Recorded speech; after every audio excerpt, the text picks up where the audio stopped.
Very good evening to one and all. Today we are going to start same topic, basic human body. The next system is respiratory system. Okay, so today we are going to discuss briefly about the most common question asked in the respiratory system. So respiratory system. First question. The membrane which is surrounded the lungs. Okay, so which membrane surrounding the lung? That is the pleural. Okay, pleura is the membrane which surround the lungs. You can see in the lungs visceral pleura and parietal pleura. So outer part of the lungs is parietal. This outer space you can see, that is the parietal pleura, and inner part is visceral pleura. Between this inner and outer layer, the cavity is present. You can say it is the pleural cavity. Okay. Next question. Space present between the two pleural cavity. It's called pleural cavity. Space present between two pleura, visceral and parietal, that is the pleural cavity. Next question. Collapse of alveoli is prevented by. Okay, collapse of alveoli is prevented by surfactant.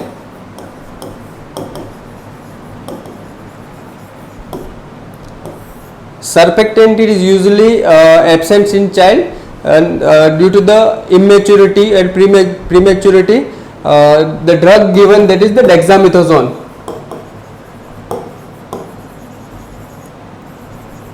If lungs is immature, we usually give dexamethasone drug, and lung surfactant given by which route?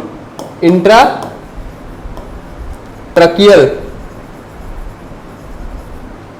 in newborn. Okay. Next question. The organ which is located in pleural cavity. Pleural cavity के अंदर कौन सा organ located होता है? As simple, lungs. Okay, so lungs is located in the pleural cavity. Next. ये question बार बार exam में पूछा गया है. Removal of the entire lungs. Okay, removal of the lungs को क्या बोलते हैं? न्यूमोनेक्टोमी एंड या फिर न्यूमेक्टोमी. Okay, so removal of the entire lung, most important question, pneumonectomy, either you can say pneumectomy. Okay. Next question. The number of the lobes present in the right lung. Number of the lobes present in the right lungs. Okay. So right lung में 3 lobes होते हैं, left lung में 2. Superior, middle and inferior. So how many lobes present in the right lungs? 3. ये भी question most frequently पूछा गया है. Easy question है, पर आपको मेक श्योर करना है राइट लंग्स में 3 लोब्स होते हैं, लेफ्ट लंग्स में 2 लोब्स होते हैं. Okay. Next question. Destruction of the alveolar wall. Destruction of the alveolar wall की कंडीशन को क्या बोलते हैं? एम्फाइसेमा.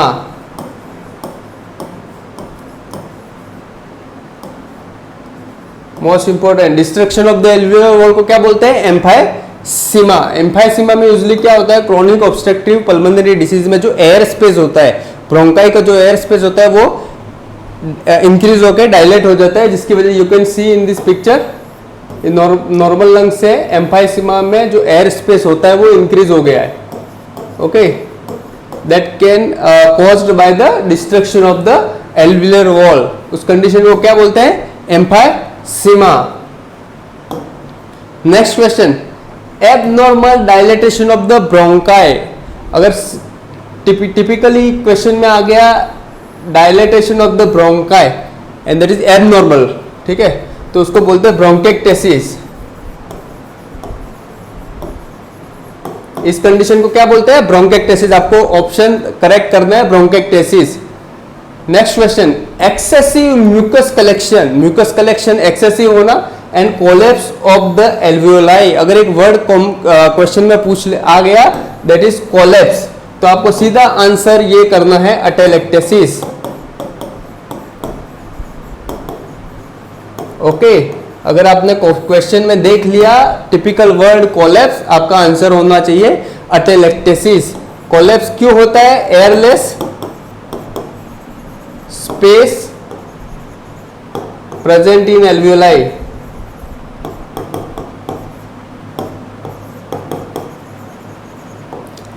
जिसकी वजह से अटेलेक्टेसिस होता है। Okay, next question, in children with pulmonary atelectasis which lobe is mostly affected? In children with the pulmonary atelectasis which lobe is mostly affected? अच्छा, बच्चों में जो pulmonary atelectasis होगा तो सबसे पहले कौन सा lobe of the lungs affected होगा? तो you can see superior. Okay, तो right upper lobe. With pulmonary atelectasis, right upper lobe is mostly affected. Next question, which organ of the body involved in the process of respiration? इस पूरे system में अपन देख रहे हैं which organ of the body involved in process of the respiration? Lungs. Okay, next, what is external respiration? इन दोनों पे question बार बार पूछा गया है और मोस्ट कंफ्यूजिंग है। External respiration, exchange of gases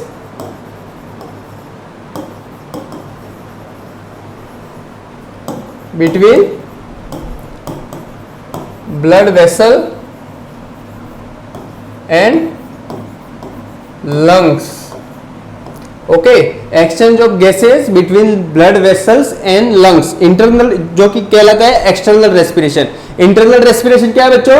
internal respiration exchange of gases between the blood vessel and tissue. External respiration में exchange of gases between the blood vessels and lungs. Internal respiration exchange of gases between the blood vessels and tissue. Okay, so आपको इसमें से ये question गलत नहीं होना चाहिए। Next, main muscles use in the inspiration. Inspiration में कौन सा मसल है जो मेनली हेल्पफुल होता है? आपको करना है डायफ्राम।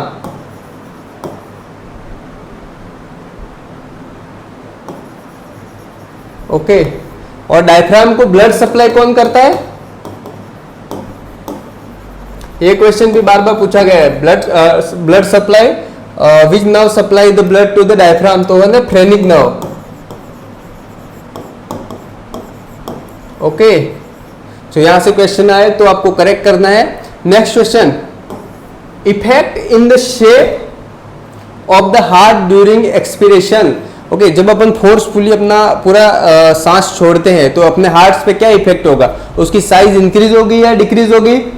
तो मोस्ट ऑफ द मुझे पता है बच्चे यह आंसर करेंगे इंक्रीज होगी, लेकिन क्या होता? Unchanged. Respiration is related to lungs, इसमें हार्ट पे कोई इफेक्ट नहीं पड़े, हार्ट की साइज अप एंड डाउन नहीं होगी। Okay, next question, PFT are done by, PFT pulmonary function test, PFT is done by spirometry। ठीक है, PFT करने के लिए जो इंस्ट्रूमेंट यूज होता है उसे बोलते हैं स्पायरोमीटर।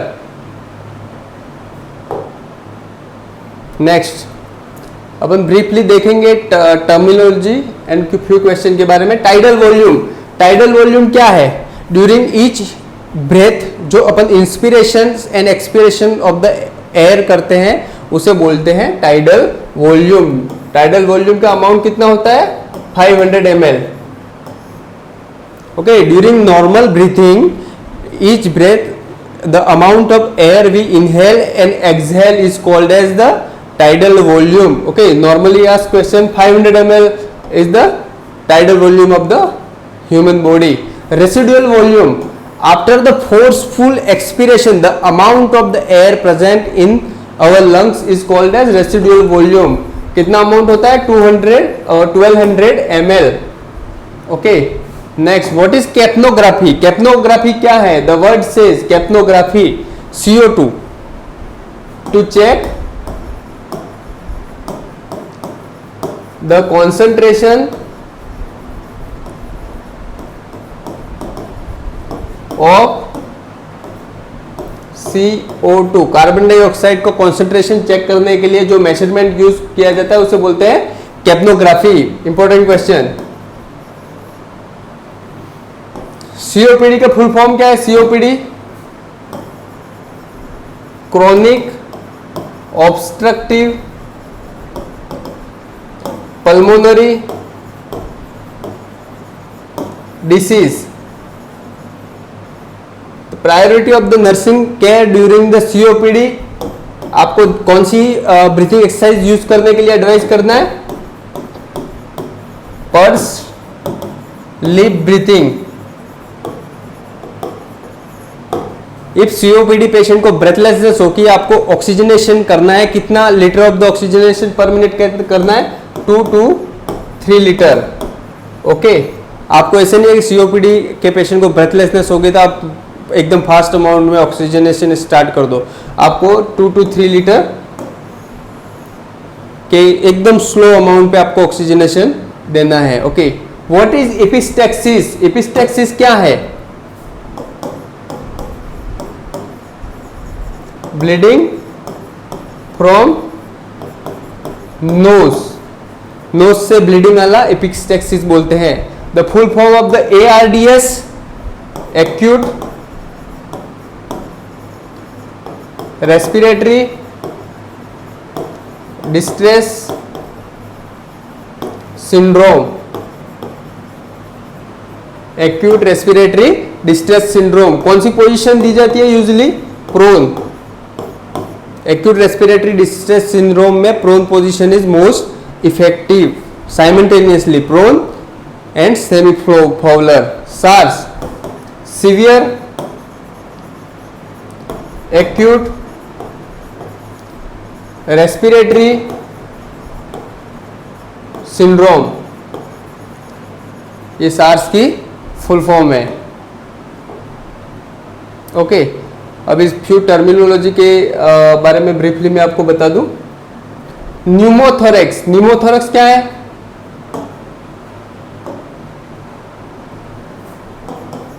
एक्यूमुलेशन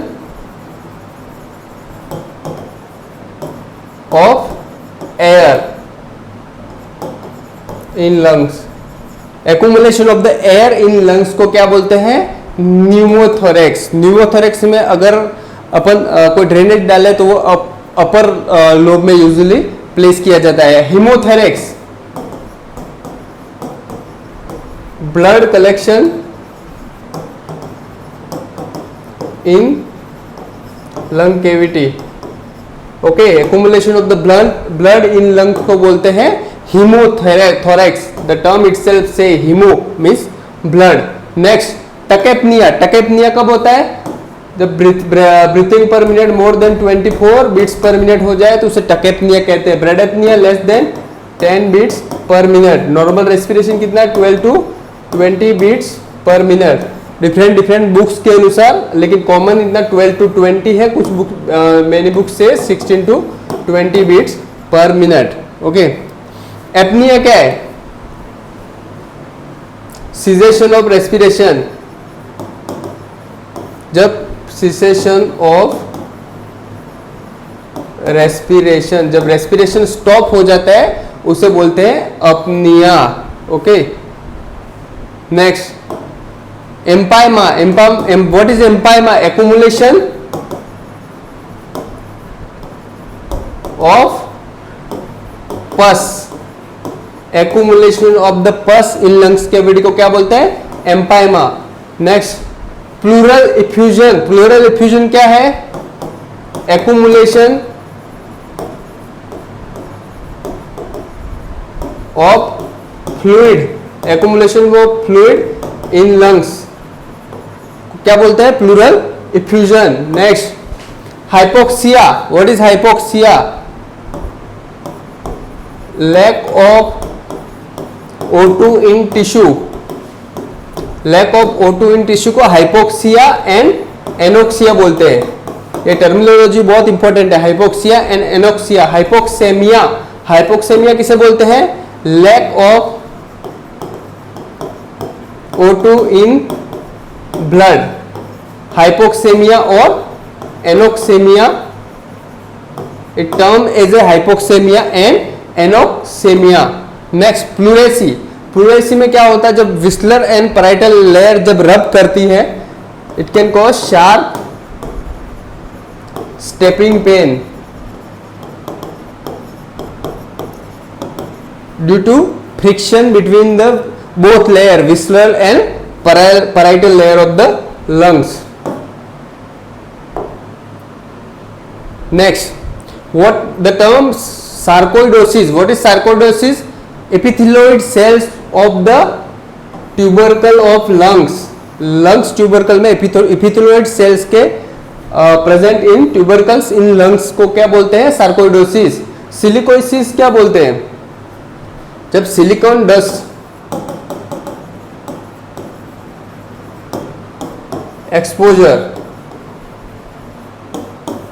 जब किसी भी ऑक्यूपेशनल सिलिकॉन डस्ट एक्सपोजर होता है उसे सिलिकोसिस बोलते हैं। इसको बोलते हैं ऑक्यूपेशन लंग डिसीज। क्या बोलते हैं? Occupation lungs disease. ठीक है। Next, confirmative test of tuberculosis, tuberculosis का कंफर्मेटिव टेस्ट कौन सा है? Sputum culture. बच्चों एक क्वेश्चन पे बहुत इंपॉर्टेंट क्वेश्चन है, ट्यूबरकुलोसिस का कंफर्मेटिव टेस्ट कौन सा है? तो answer is sputum culture. Most frequent and early sign of the lungs cancer, lungs cancer का most frequent and early sign कौन सा है? बहुत ही इजी आंसर है cough. Cough is the most frequent and early sign of the lungs cancer. Next, अभी respiration के few type है, उसके बारे में मैं बता दूं आपको। Biot respiration, several short breath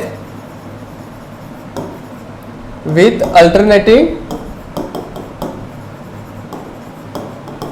period of the अपनिया।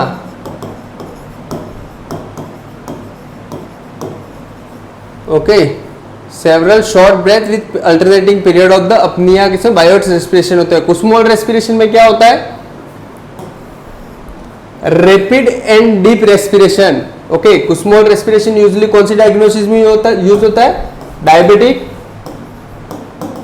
Ketoacidosis. Okay, diabetic ketoacidosis में कौन सा रेस्पिरेशन होता है? इस टाइप का क्वेश्चन आए तो उसे बोलता है Kussmaul breathing.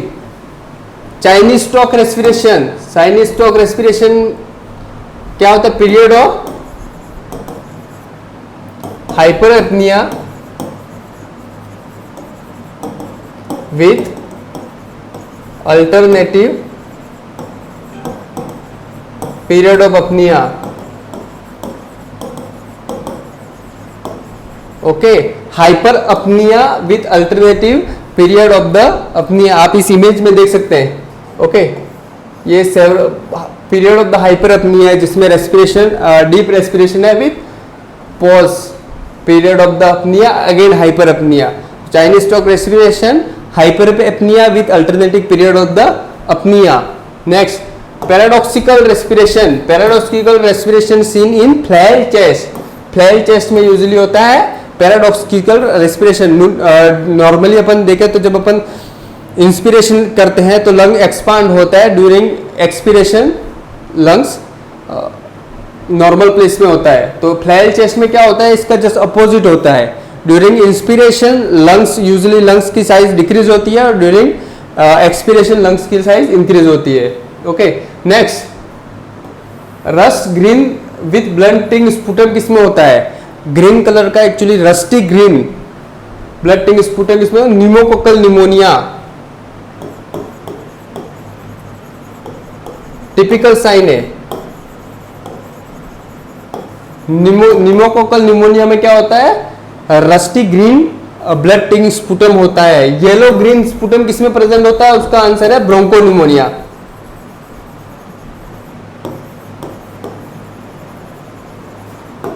Okay, rusty green sputum किसमें प्रेजेंट होता है? Bronchopneumonia. तो ये बेसिक चीजें थी आपको जो बता दी गई है। Thank you all. अगर आपको वीडियो पसंद आया हो तो लाइक एंड शेयर करें और हमारे चैनल को सब्सक्राइब करना नहीं भूलें, ताकि आप आगे वाले आने वाले वीडियो से अपडेट रहेंगे। Thank you all.